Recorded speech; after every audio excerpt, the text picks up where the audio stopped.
All right, welcome back. So let's just jump right in. Today we are going to tackle a tiny but absolutely mighty section of the National Electrical Code, 200.2.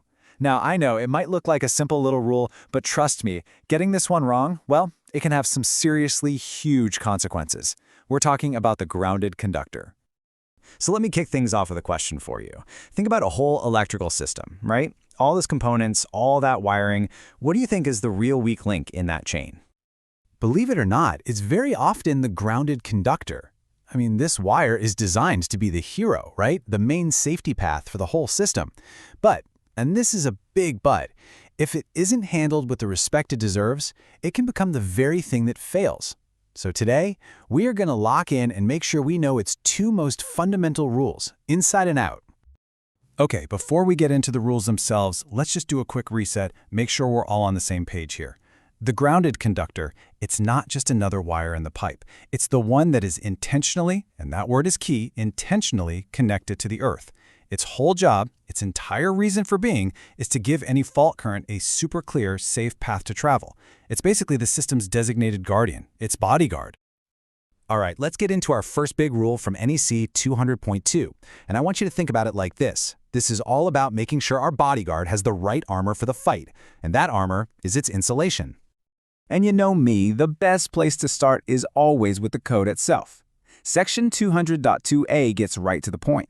It says that if that grounded conductor is insulated, then that insulation has to meet some pretty specific standards. So what exactly are they? The code makes it really easy for us, actually. It breaks it down into two super clear scenarios. Okay, for the vast majority of systems we're all working on, 1,000 volts or less, the rule is dead simple. Its insulation has to be rated the same, just as tough, as any of the other ungrounded conductors in that circuit. Easy enough, right? Now, if you're stepping up into the big leagues, over 1,000 volts, the insulation needs a minimum rating of at least 600 volts. So the takeaway here is simple, but it is so crucial. You've got to match the armor to the battle. That insulation has to be tough enough for the voltage it's going to see. You just can't send a soldier into a tank battle with a tinfoil hat, right? It's a simple rule, but man, is it fundamental for safety. Okay, that's rule one. Now for our second core principle.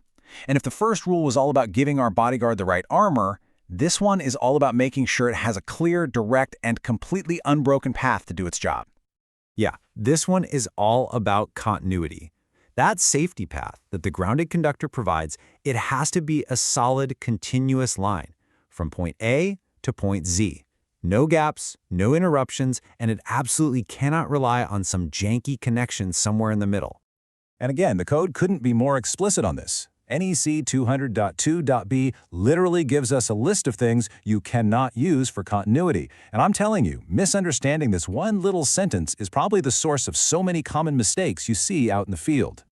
So here they are, the forbidden shortcuts. You can't depend on a metal box, you can't depend on the raceway itself, and you can't depend on the armor of a cable to carry that continuous path for your grounded conductor.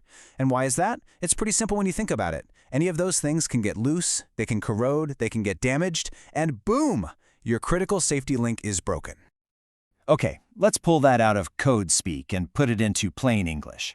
It means the wire, the actual copper or aluminum conductor, that itself has to be the thing providing the continuous path, start to finish. You absolutely cannot, for example, land one grounded conductor on one side of a metal box and another on the other side, and just assume the box is going to act like a jumper. No way.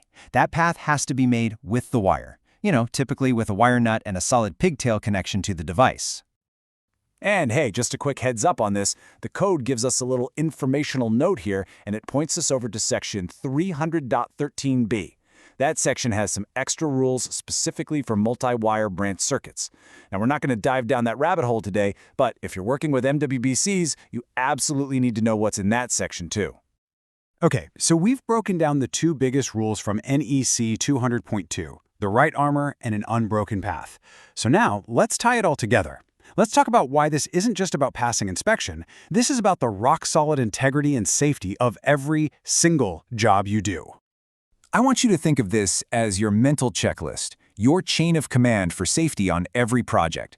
Step 1, identify your safety link. That's the grounded conductor. Step 2, verify its armor. Is that insulation rated for the job? And step 3, confirm its path. Is that continuity a solid, unbroken line that relies only on the wire itself? You know, when you boil everything we've talked about down, it really comes down to one single number. 1. It just takes one little section of wire with the wrong insulation, or one loose screw on a box that you were improperly depending on. Just one. That's all it takes to snap the entire safety chain. And that means there is zero room for error here. So, I'm going to leave you with a question to chew on.